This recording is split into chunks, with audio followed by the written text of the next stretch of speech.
আলাইকুম সুপ্রিয় শিক্ষার্থী, তোমরা সবাই ভালো আছো? দেশের এই সংকটময় মুহূর্তে তোমরা বাসায় থাকবে, বাসা থেকে পড়াশোনা করবে এবং সরকারের স্বাস্থ্যবিধি মেনে চলবে।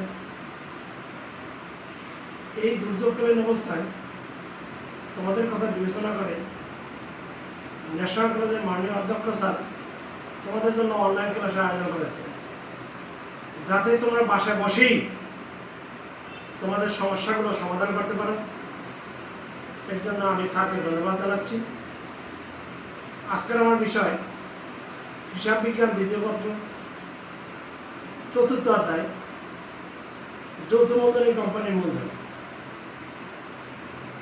এখন এই চ্যাপ্টারটায় শুরুতেই বলে দেয় যৌথ মূলধনী কোম্পানির মূলধন, মানে যৌথ মূলধনী কোম্পানি কিভাবে মূলধনটা সংগ্রহ করে এটা সম্পর্কে বিস্তারিত জানতে পারবো। এই চ্যাপ্টারটা আমরা শেয়ার সম্পর্কে জানতে পারবো। তারপর কিভাবে একটা যৌথ মূলধনী কোম্পানি তার মূলধনটা সংগ্রহ করে সেটা জানতে পারবো।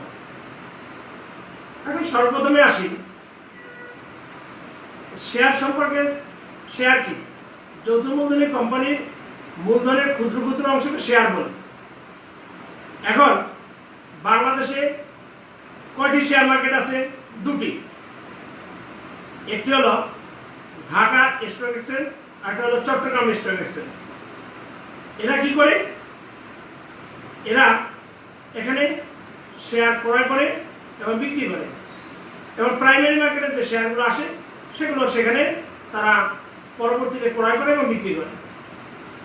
এখন সর্বপ্রথম জানতে হবে আমাদের তাহলে কিভাবে এই যৌথ মূলধনী কোম্পানিরা আসলো।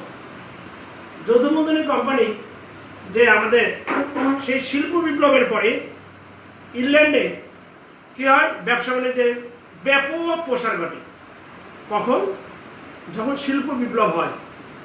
শিল্প বিপ্লবের পরে কি হয়, ইংল্যান্ডে ব্যবসা বাণিজ্যের ব্যাপক প্রসার ঘটে। এরপর কি হয়, এই ব্যাপক প্রসারের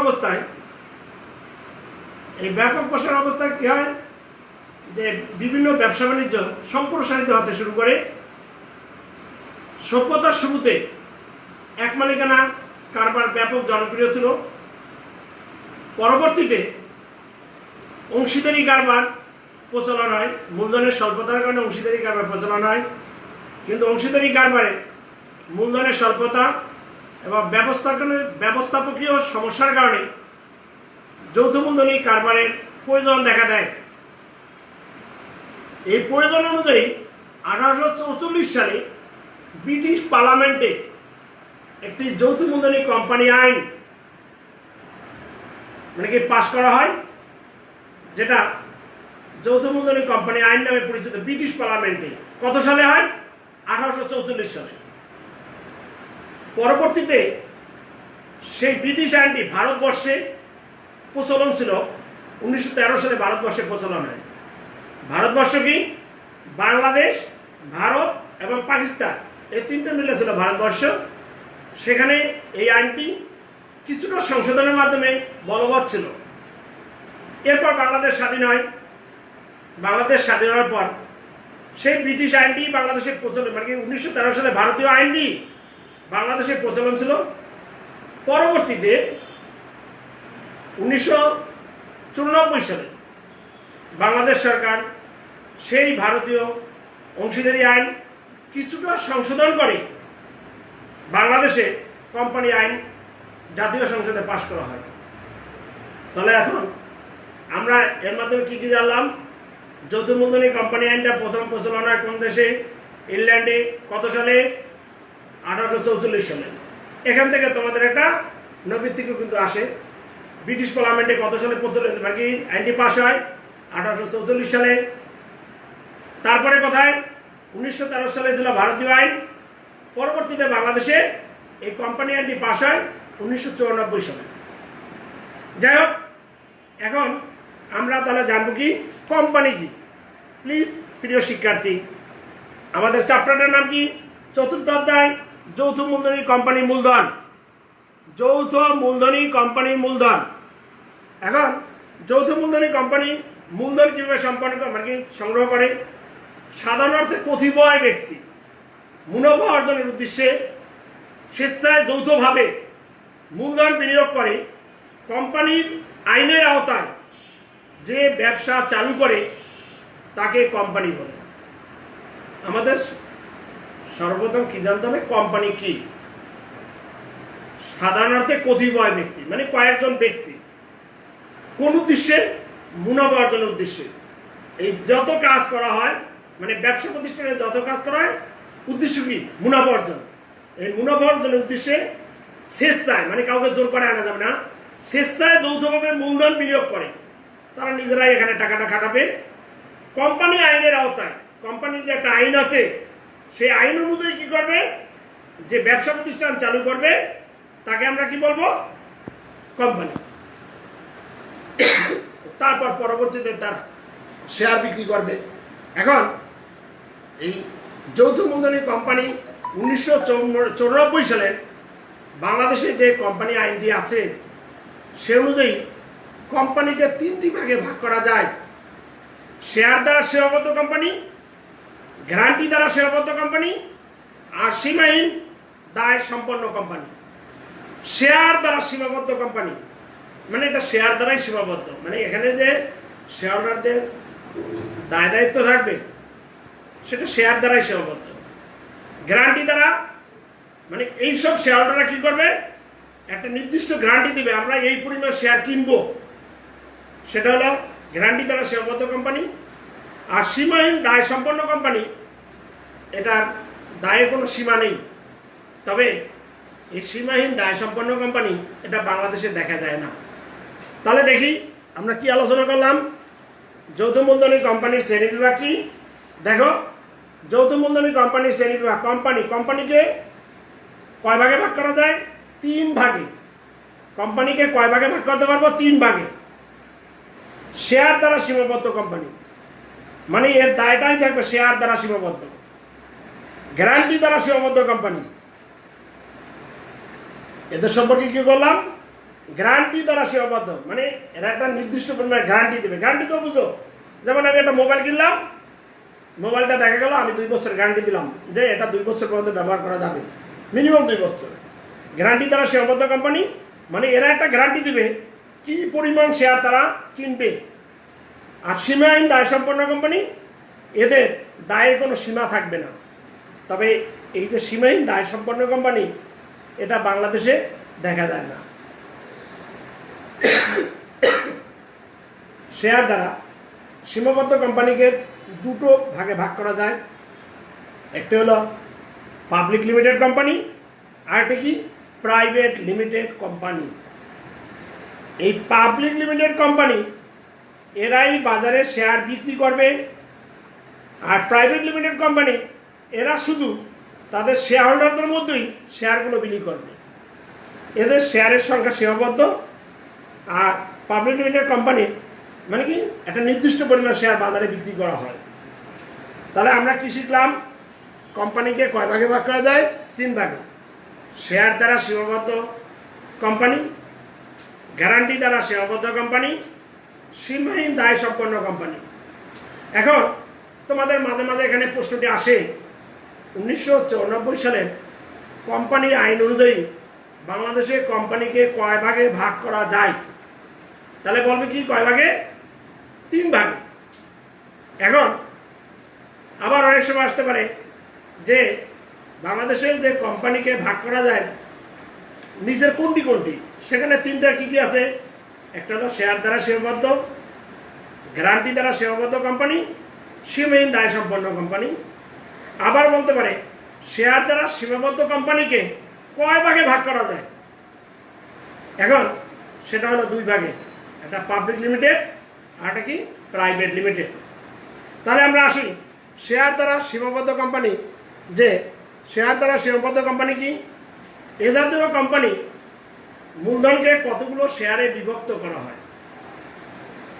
এই শেয়ার দ্বারা সীমাবদ্ধ কোম্পানির যে মূলধন সংগ্রহ করবে সেই মূলধনকে কতগুলো শেয়ারে বিভক্ত করবে মানে ভাগ করে নেবে, এক একটা লটে ভাগ করে নেবে, মানে এক একটা শেয়ার মানে 10 টাকা হইতে পারে, 15 টাকা হইতে পারে, 20 টাকা হইতে পারে, একটা শেয়ারের মূল্য 100 টাকা হইতে পারে। একজন শেয়ারদার যতগুলো শেয়ার ক্রয় করবেন তার মূল্য তিনি পরিশোধ করবেন। এখন দেখা গেল আমি 5000 শেয়ার ক্রয় করছি, আমি 5000 শেয়ারের মূল্য পরিশোধ করব। আমি যদি 2000 শেয়ার ক্রয় করি, বা তুমি যদি 2000 শেয়ার ক্রয় করো, তুমি 2000 শেয়ারের মূল্য পরিশোধ করবে।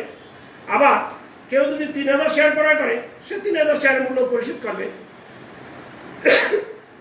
এবং যতটুকু শেয়ার ক্রয় করা হবে ততটুকুই দায় সে বহন করবে, এর বেশি দায় তাকে বহন করতে হবে না। তাহলে দায় সীমিত। কি পেলাম? শেয়ার দ্বারা সীমাবদ্ধ দায় সম্পন্ন কোম্পানি কোনটা?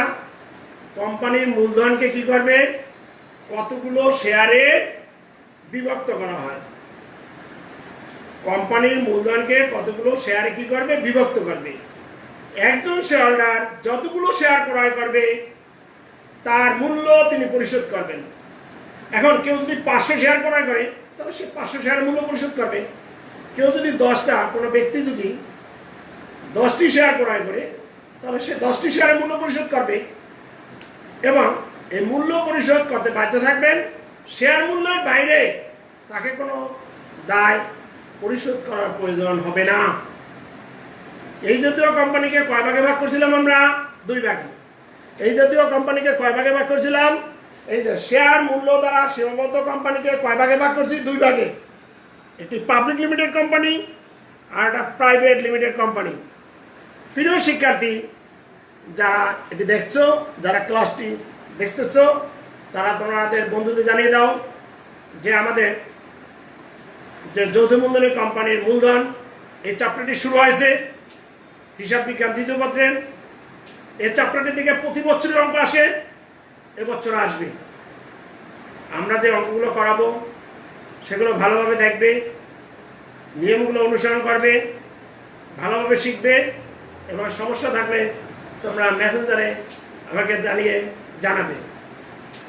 এখন আবার আসছি যে শেয়ার দ্বারা সীমাবদ্ধ কোম্পানিকে কয় ভাগে ভাগ করছিলাম? 2 ভাগে।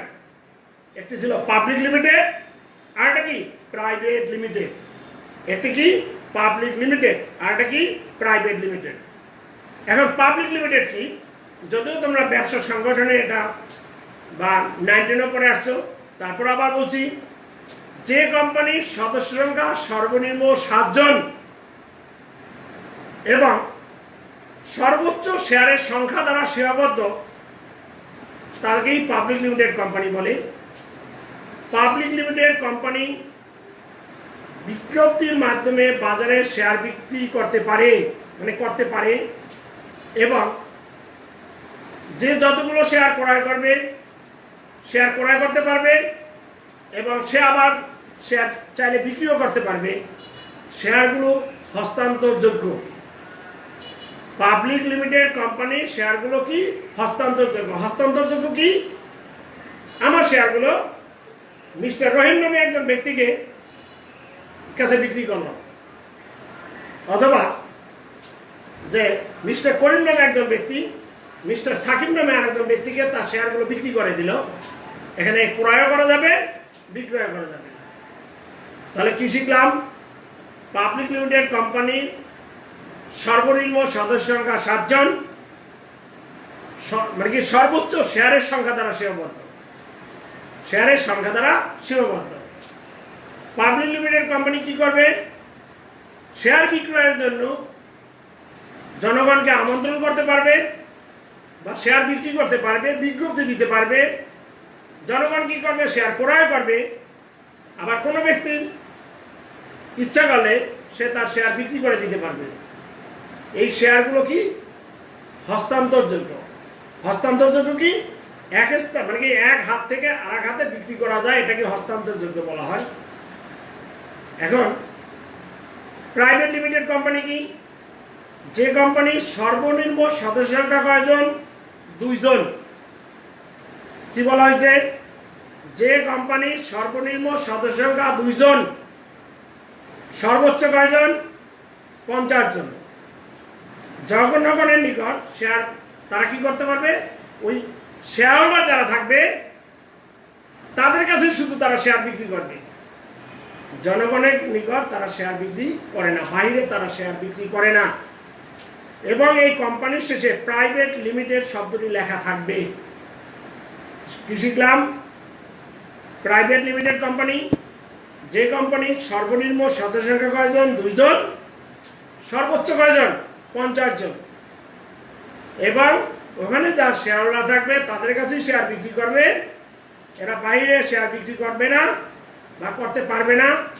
এবং সর্বশেষ কি লেখা থাকবে? কোম্পানির শেষে প্রাইভেট লিমিটেড এই শব্দটি লেখা থাকবে। তাহলে প্রিয় শিক্ষার্থী, কি দেখলাম? যে আমরা দেখলাম যে কোম্পানিকে কয় ভাগে ভাগ করলাম? 3 ভাগে। এই শেয়ার দ্বারা যে সীমাবদ্ধ কোম্পানি, এটাকে কয় ভাগে ভাগ করছিলাম? 2 ভাগে। একটা ছিল পাবলিক লিমিটেড, আর একটা ছিল কি? Private limited. পাবলিক লিমিটেডের সর্বনিম্ন সদস্য সংখ্যা কয়জন? 7 জন। সর্বোচ্চ শেয়ারের সংখ্যা দ্বারা সীমাবদ্ধ। আর প্রাইভেট লিমিটেডের সদস্য সংখ্যা কয়জন? 2 জন। এবং সর্বোচ্চ কয়জন? 50 জন। এরা বাজারে কি করে? শেয়ার বিক্রি করতে পারে না। এরপরে কি বলছিলাম? গ্যারান্টি দ্বারা সীমাবদ্ধ কোম্পানি। গ্যারান্টি মানে এরা গ্যারান্টি দিবে আমি এই পরিমাণ শেয়ার ক্রয় করব। এখানে যে শেয়ারহোল্ডার থাকবে, কোম্পানি মূলধন আনয়নের ক্ষেত্রে যে কোম্পানির সদস্যগণ নির্দিষ্ট পরিমাণ অর্থ প্রদানের প্রতিশ্রুতি দেয়, মানে আমি একজন, এখানে 10 জন দেখা গেল শেয়ারহোল্ডার, একজন শেয়ারহোল্ডার বললো প্রত্যেকে আমি কত করে আনবো? 2 লাখ টাকা করে নিয়ে আসবো। এই যে প্রতিশ্রুতি দিল, তা কোম্পানির পরিমাণ বন্ধে মানে পরিমাণ বন্ধে মানে কোম্পানির দলিলে পরিমাণ বন্ধে লিখিত থাকে, ওই ধরনের কোম্পানিকে প্রতিশ্রুতি দ্বারা সীমাবদ্ধ কোম্পানি বলে। দাঁড়ালো কি? এরা প্রতিশ্রুতি দিবে যে কোম্পানির মূলধন আনয়নের ক্ষেত্রে যে কোম্পানির সদস্যগণ নির্দিষ্ট পরিমাণ অর্থ প্রদানের প্রতিশ্রুতি দেয়, প্রতিশ্রুতি দেয় মানে আমি এই পরিমাণ মূলধন নিয়ে আসব, এবং সে কোম্পানির দলিলে লেখা থাকবে, ওই ধরনের কোম্পানিকে প্রতিশ্রুতি দ্বারা সীমাবদ্ধ দায় কোম্পানি বলা, সীমাবদ্ধ কোম্পানি বলা হয়। আর সীমাহীন দায় বোঝাই যাচ্ছে, মানে এখানে দায় সীমাহীন, সীমাহীন দায় সম্পন্ন কোম্পানি কি? এখানে দায় সীমাহীন। এখন এই সদস্যগণের দায় সীমাহীন, তবে এ ধরনের কোম্পানি সাধারণত আমাদের দেশে দেখা যায় না। ঠিক আছে প্রিয় শিক্ষার্থী, আজকের আমাদের আলোচ্য বিষয় হিসাব বিজ্ঞান 2য় পত্রের 4র্থ অধ্যায়, যৌথ মূলধনী কোম্পানি মূলধন। এটা একটু আমরা কোম্পানি সম্পর্কে আলোচনা করে নিচ্ছি। তোমরা যদিও এগুলো পড়বে, এগুলো দেখবে, এবং এখান থেকে কিন্তু তোমাদের নৈর্ব্যক্তিক প্রশ্নগুলো আসে। যদিও তোমরা ম্যাথ করার জন্য সবাই আগ্রহী, আমি অবশ্যই নিয়মকরণ আলোচনা করার পরে ম্যাথে চলে যাব। এখন আসি শেয়ার। শেয়ার কি? শেয়ার সম্পর্কে তোমরা তো সবাই জানো। শেয়ার হলো যৌথ মূলধনী কোম্পানির মূলধনের ক্ষুদ্র ক্ষুদ্র অংশকে কি বলে? শেয়ার। মূলধনের ক্ষুদ্র ক্ষুদ্র অংশ, যৌথ মূলধনী কোম্পানির মূলধনের ক্ষুদ্র ক্ষুদ্র অংশকে কি বলে? শেয়ার। এখন এক একটা শেয়ারের মূল্য 10 টাকা হইতে পারে। ওই যতগুলো শেয়ার থাকবে সেই শেয়ারের মধ্যে যে ওই অনুযায়ী মূলধন অনুযায়ী তারা শেয়ারটা ভাগ করে নেবে, প্রত্যেকটা শেয়ারের মূল্য কত হবে। কোম্পানির মোট মূলধনকে নির্দিষ্ট সমপরিমাণ মূল্যে যে সকল ক্ষুদ্র ক্ষুদ্র এককে বিভক্ত করা হয়, তার প্রত্যেকটি এককে এক একটি শেয়ার বলা হয়। সংক্ষিপ্তভাবে যদি বলা হয়, শেয়ার কি? যৌথ মূলধনী কোম্পানির মূলধনের ক্ষুদ্র ক্ষুদ্র অংশকে কি বলে? শেয়ার। এখন কোম্পানি কি করবে? তারা যে বাজারে শেয়ার বিক্রি করবে, এর জন্য পেপারে বিজ্ঞাপন দিবে। জনসাধারণ কি করবে? পেপারে বিজ্ঞাপন দেখবে, এবং কোম্পানি কতগুলো ব্যাংক নির্দিষ্ট করে দেয়, অথবা ঢাকা স্টক এক্সচেঞ্জ এবং চট্টগ্রাম স্টক এক্সচেঞ্জে, মানে কি কোম্পানির যে নির্ধারিত অফিস আছে সেখান থেকে ফর্ম সংগ্রহ করবে, তারা আবেদন করবে। আবেদন মানে কি? শেয়ারের জন্য আবেদন করা হবে। যাই হোক, এটা পরে আমরা বিস্তারিত আসছি। তাহলে আজকের আমরা প্রথম কি জানলাম, এখন জানলাম কি শেয়ার। শেয়ার কি? যৌথ মূলধনী কোম্পানির মূলধনের ক্ষুদ্র ক্ষুদ্র অংশকে কি করবে, মানে বলবে শেয়ার। কোম্পানির মোট মূলধনকে নির্দিষ্ট সমপরিমাণ মূল্যে যে সকল ক্ষুদ্র ক্ষুদ্র এককে বিভক্ত করা হয় তার প্রত্যেকটিকে শেয়ার বলে। এখন কোম্পানিতে মূলধন সংগ্রহ করবে, মূলধন সংগ্রহের উদ্দেশ্যেই কিন্তু শেয়ার বিক্রি করবে। বাজারে তারা শেয়ার বিক্রি করবে কিসের জন্য? মূলধন সংগ্রহের জন্য। কিন্তু এই মূলধনেরও আবার বিভিন্ন পর্যায় আছে। মূলধনেরও আবার কি আছে? বিভিন্ন পর্যায়। যদিও তোমরা জানো এবং এটি ভালোভাবে জানবে, এটি কিন্তু আমাদের আর্থিক অবস্থার বিবরণিত পরবর্তী চ্যাপ্টারও লাগবে। তাহলে আমাদের সর্বপ্রথম জানতে হবে অনুমোদিত মূলধন। অনুমোদিত মূলধন মানে শব্দই বলে দেয় অনুমতি নিবে। অনুমতি, কত পরিমাণ শেয়ারের অনুমতি নিবে?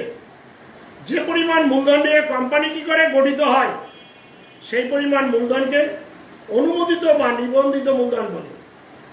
কি বলা আছে? যে পরিমাণ মূলধন নিয়ে কোম্পানি কি হবে? গঠিত হবে। যে পরিমাণ মূলধন নিয়ে কোম্পানি গঠিত হবে সেই পরিমাণ মূলধনকে কি বলা হয়? অনুমোদিত মূলধন বা নিবন্ধিত মূলধন। অনুমোদিত মূলধনের চেয়ে বেশি শেয়ার তারা বাজারে বিক্রি করতে পারে না। অনুমোদিত মূলধনের চেয়ে কোম্পানি কি করবে? বেশি শেয়ার তারা বাজারে বিক্রি করতে পারবে না। সর্বোচ্চ যতটুকু পরিমাণ অনুমোদিত মূলধন দেওয়া আছে, যদি দেওয়া থাকে 5 কোটি, তাহলে সর্বোচ্চ 5 কোটি পর্যন্ত বিক্রি করবে। তবে কোনো কোম্পানি এই 5 কোটি পর্যন্তই সংগ্রহ করে না। যদি তাকে 5 কোটির বেশি সংগ্রহ করতে হয় তাহলে আবার তাদের সেই আইন কানুন পরিবর্তন করে, তাদের যে নির্দিষ্ট সীমা আছে সেটা পরিবর্তন করে আবার শেয়ারের সংখ্যা তখন বৃদ্ধি করা যায়। তাহলে অনুমোদিত মূলধন সম্পর্কে কি জানলাম? যে পরিমাণ মূলধন নিয়ে কোম্পানি কি করে গঠিত হয় সেই পরিমাণ মূলধনকে কি বলা হয়? অনুমোদিত বা নিবন্ধিত মূলধন। অনুমোদিত মূলধনের চেয়ে কোম্পানি বেশি মূলধন সংগ্রহ করতে পারে না। এখন অনুমোদিত মূলধনের পর কি আছে? ইস্যুকৃত মূলধন। অনুমোদিত মূলধনের পর তাহলে একটু উদাহরণের মাধ্যমে দেখাচ্ছি। দেখো যে অনুমোদিত মূলধন সম্পর্কে একটু ধারণা দিচ্ছি তোমাদের। দেখো কি আছে? পদ্মা লিমিটেড প্রতিটি 10 টাকা মূল্যের 20,000 শেয়ার অনুমোদিত হয়। কোম্পানি কি করছে? 5,000 শেয়ার ইস্যু করে। মানে তারা সিদ্ধান্ত নিয়েছে তারা 5,000 শেয়ার বাজারে বিক্রি করবে। 4,000 শেয়ার আবেদন পায়, যথারীতি 4,000 মানে যথারীতি বন্টিত হয়। তাহলে বিক্রি করবে কত? 4,000 শেয়ার। এখন মাঝে মাঝে এটা সৃজনশীল প্রশ্ন আসে, অনুমোদিত মূলধনের পরিমাণ নির্ণয় করো। তাহলে কোম্পানি কি সিদ্ধান্ত নিয়েছে? 10,000 শেয়ার মানে 10 টাকা করে 20,000 শেয়ার অনুমতি হয়, মানে অনুমোদিত হয়। তাহলে প্রশ্ন যদি আসে অনুমোদিত মূলধন কত, তাহলে অনুমোদিত মূলধন হবে 20,000 শেয়ার বিক্রি করতে কত টাকা করে? প্রত্যেকটা শেয়ার 10 টাকা করে। তাহলে 20,000 গুণ 10 কত হবে? 2 লাখ টাকা। তাহলে অনুমোদিত মূলধন তোমাকে যদি প্রশ্ন করা হয় অনুমোদিত মূলধনের পরিমাণ কত? 2 লাখ। আবার এই যে সৃজনশীল প্রশ্নটা আবার ঘুরিয়েও আসে এরকম, অনুমোদিত মূলধনের পরিমাণ 2 লাখ, শেয়ারের সংখ্যা 20,000, প্রত্যেকটি শেয়ারের মূল্য কত? অনুমোদিত মূলধনের পরিমাণ কত? 2 লাখ, শেয়ারের সংখ্যা কত? 20,000, প্রত্যেকটি শেয়ারের মূল্য দেখো এই 2 লাখের 20,000 দিয়ে ভাগ করলে পাওয়া যাবে 10 টাকা। আবার এই প্রশ্নটি আবারও ঘুরিয়ে আসতে পারে, অনুমোদিত মূলধনের পরিমাণ 2 লাখ, শেয়ারের সংখ্যা 20,000, তাহলে প্রত্যেকটা শেয়ারের মূল্য 10 টাকা, তাহলে শেয়ারের সংখ্যা কত? 2 লাখের 10 দিয়ে ভাগ করলে পাওয়া যাবে অনুমোদিত শেয়ার। এরপর আমাদের আছে কি? ইস্যুকৃত শেয়ার। ইস্যুকৃত শেয়ার প্রথম তো অনুমোদিত, এখন ইস্যু মানে কি? বাজারে কি পরিমাণ তারা বিক্রি করবে সেটা হলো ইস্যু। পেপারে বিজ্ঞাপন দিবে, সেখানে বলা থাকবে কোম্পানির বিস্তারিত সম্পর্কে বলা থাকবে, আমরা অমুক কোম্পানি, আমাদের এই কার্যক্রম কোম্পানি আইনে অনুযায়ী আমরা এত সালে নিবন্ধিত হই এবং সেখানে সব কিছু দেওয়া থাকবে। এখন আমাদের অনুমোদিত মূলধনের পরিমাণে তো আমরা বাজারে এই পরিমাণ শেয়ার বাজারে কি করতে চাচ্ছি, ইস্যু করতে চাচ্ছি, মানে বিক্রি করতে চাচ্ছি, এই বিজ্ঞপ্তি দিবে, এটাই ইস্যুকৃত মূলধন। অনুমোদিত মূলধনের যে অংশ বিক্রয়ের জন্য জনসাধারণের নিকট বিজ্ঞপ্তির মাধ্যমে উপস্থাপন করা হয় তাকে ইস্যুকৃত মূলধন বলে। কি শিখলাম? একটা হলো অনুমোদিত, কোম্পানি প্রথম অনুমতি নিবে কত পরিমাণ শেয়ার তারা বাজারে, মানে তারা অনুমতি নিচ্ছে। অনুমোদিত মূলধনের যতটুকু শেয়ার বাজারে বিক্রির উদ্দেশ্যে ইস্যু করা হয়, ইস্যু মানে বিক্রি করা হয়, বিক্রির উদ্দেশ্যে ইস্যু করা হয় জনসাধারণের নিকট, তাকে কি বলা হয়? ইস্যুকৃত মূলধন। অনুমোদিত মূলধনের যে অংশ বিক্রয়ের জন্য জনসাধারণের নিকট বিজ্ঞপ্তির মাধ্যমে উপস্থাপন করা হয়, মানে আমরা এই পরিমাণ শেয়ারটা কি করতে যাচ্ছি, বিক্রি করতে যাচ্ছি, তাকে বলা হয় ইস্যুকৃত মূলধন। তাহলে আমরা মূলধনের কয়টা পার্ট দেখলাম? প্রথম দেখলাম দুটো, অনুমোদিত মূলধন 1 নম্বরে, 2 নম্বরে কি দেখলাম? ইস্যুকৃত মূলধন। সর্বশেষ মূলধনের পার্টটা হলো বিলিখিত মূলধন ও আদায়কৃত মূলধন। বিলিখিত মূলধন ও আদায়কৃত মূলধন। ইস্যুকৃত মূলধনের যে অংশ জনসাধারণ আবেদনপত্রে ক্রয় করতে স্বীকার করেছে, আবেদনপত্র ক্রয় করতে কি করেছে? স্বীকার করেছে এবং যে পরিমাণ তাদের মধ্যে বন্টন করা হয়েছে সেই পরিমাণ মূলধনকে বিলিখিত বা আদায়কৃত মূলধন বলে। কি বলা আছে? ইস্যুকৃত মূলধনের যে অংশ জনসাধারণ আবেদনপত্রের মাধ্যমে ক্রয় করতে, মানে তারা আবেদন করছে যে আমরা এটা ক্রয় করব। এখন মিস্টার রহিম নামে একজন ব্যক্তি, সে বললো আমি 50টি শেয়ার ক্রয় করব। মিস্টার করিম নামে একজন ব্যক্তি, সে বললো আমি 100টি শেয়ার ক্রয়ের জন্য আবেদন করব। এখন জনগণ কি করবে? প্রথমে আবেদন করবে। আবেদন যদি বেশি হয় কোম্পানি কি করবে? কোম্পানি পরবর্তীতে লটারি করে যতটুকু পর্যন্ত তারা শেয়ারটা বিক্রি করতে পারবে ততটুকু পর্যন্ত তারা রাখবে, বাকি টাকাটা তারা রিফান্ড করে দেবে, ফেরত দিয়ে দিবে। এটা সম্পর্কে বিস্তারিত পরে জানতে পারবে পরের ক্লাসগুলোয়। আমার বিশ্বাস ধারাবাহিকভাবে সব ক্লাসগুলো অনুসরণ করলে অবশ্যই তোমরা এই চ্যাপ্টারটি পারবে। এই চ্যাপ্টারটি অবশ্যই গুরুত্বপূর্ণ আসবেই বলে। তাহলে আমরা কি শিখলাম? বিলিখিত মূলধন ও আদায়কৃত মূলধন। ইস্যুকৃত মূলধনের যে অংশ জনসাধারণ আবেদনপত্র ক্রয় করতে স্বীকার করেছে, মানে আমি এতটুকু ক্রয় করব, এবং যে পরিমাণ তাদের মধ্যে দেওয়া হয়েছে, মানে তাদের দিয়ে দিচ্ছে, মানে বন্টন করা হয়েছে, সেই পরিমাণ মূলধনকে বিলিখিত ও আদায়কৃত মূলধন বলেন। প্রিয় শিক্ষার্থী, একটি কোম্পানি কি করতে পারে? এর আগে আমি একটু দেখাচ্ছি, আবার এটা নিয়ে একটু আলোচনা করি। পদ্মা লিমিটেড প্রতিটি 10 টাকা মূল্যের 20,000 শেয়ার অনুমোদিত হয়। তাহলে অনুমোদিত মূলধন কত? অনুমোদিত মূলধন 20,000 গুণ 10। কোম্পানি 5,000 শেয়ার ইস্যু করে, তাহলে ইস্যুকৃত মূলধন কত? তাহলে প্রত্যেকটা শেয়ারের মূল্য কত? 10। 5,000 গুণ 10 50,000 টাকা। এবং এই 5,000 শেয়ার ইস্যু করছে, 4,000 শেয়ার আবেদনপত্র পাওয়া যায়। আবেদন পেল কত? 4,000। এই 4,000 শেয়ারই জনসাধারণের নিকট বন্টিত হয়। তাহলে বিলিখিত আদায়কৃত মূলধন কত হবে? তাহলে 4,000 গুণ 10 40,000 টাকা। কি পেলাম? পদ্মা লিমিটেড প্রতিটি 10 টাকা মূল্যের 20,000 শেয়ার অনুমোদিত হয়। কোম্পানি 5,000 শেয়ার ইস্যু করে, 4,000 শেয়ার আবেদনপত্র পাওয়া যায় এবং যথারীতি বন্টিত হয়। অনুমোদিত মূলধন 20,000 শেয়ার কয় টাকা করে? 10 টাকা করে।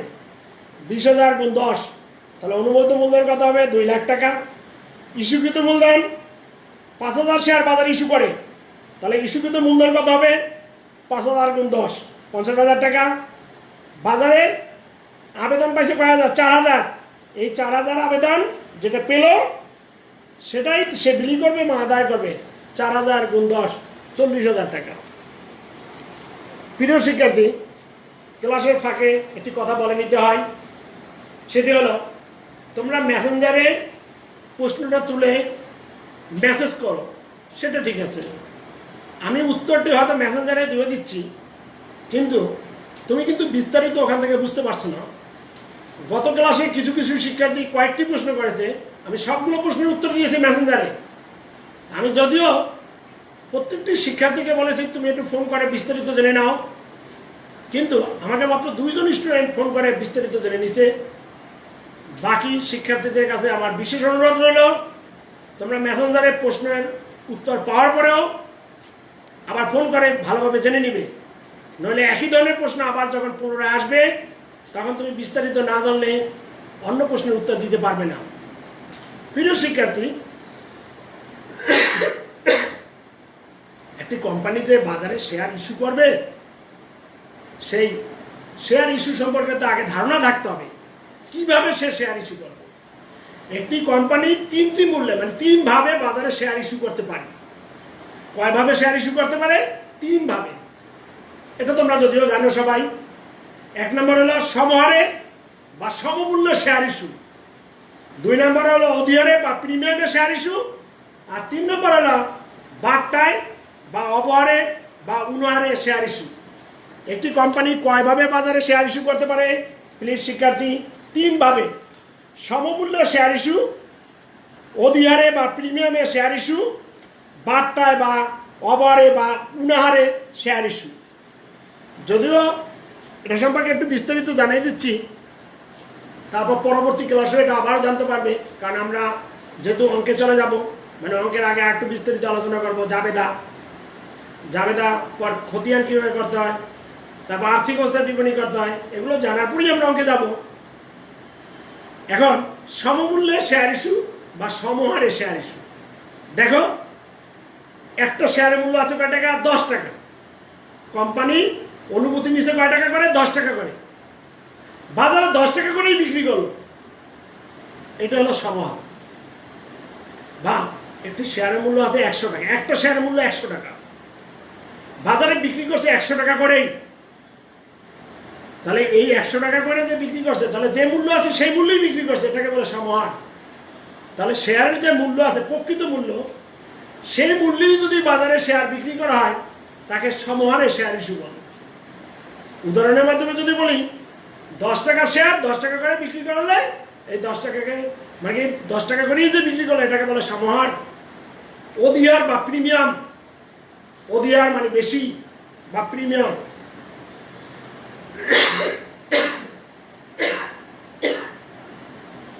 শেয়ারের যে মূল্য আছে তার চেয়ে বেশি মূল্যে যদি শেয়ারটা বিক্রি করা হয় তাকে বলা অধিহার বা প্রিমিয়ামের শেয়ার ইস্যু।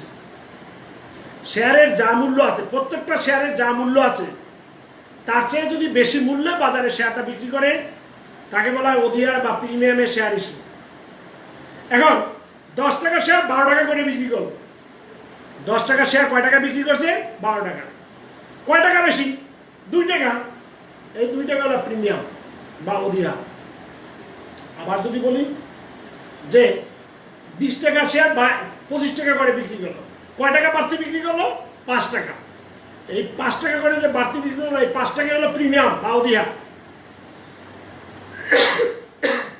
তাহলে যে মূল্য আছে সেই মূল্য একটা সমহার, যে মূল্য আছে তার চেয়ে বেশি মূল্য হলো অধিহার। বাট্টা তো বুঝতেই পারছো, বাট্টা মানে কম। তাহলে শেয়ারের যে প্রকৃত মূল্য থাকবে তার চেয়ে যদি কম মূল্যে বিক্রি করে তাকে বলা হবে অবহার বা বাট্টা বা উনহার। এখন 10 টাকা শেয়ার 9 টাকা করে বিক্রি করছে, কয় টাকা কম? 1 টাকা। এই 1 টাকাই হলো অবহার বা বাট্টা বা উনহার। প্রিয় শিক্ষার্থী, এগুলো তোমরা বই থেকে দেখবে। আমরা পরবর্তী ক্লাসে এই শেয়ার ইস্যুর ধারণা থেকে আমরা পরবর্তী নিয়মকানুনগুলো, জাবেদা, তারপর খতিয়ান, তারপর আর্থিক অবস্থার বিপণী কীভাবে করে, এগুলো এই নিয়মগুলো দেখার পরেই আমাদের অঙ্কে চলে যাব। এবং আমার বিশ্বাস আমি যেগুলো আজকে বলেছি সেগুলো তোমরা বইতেও পাবে, বই দেখবে, ওইগুলো রিডিং দিবে, তাহলে তোমাদের নৈবেদ্যিক প্রশ্নগুলো দিতে সুবিধা হবে। এই বলে আজকে আমি আমার ক্লাস শেষ করছি, অধ্যক্ষ স্যারকে ধন্যবাদ জানাচ্ছি।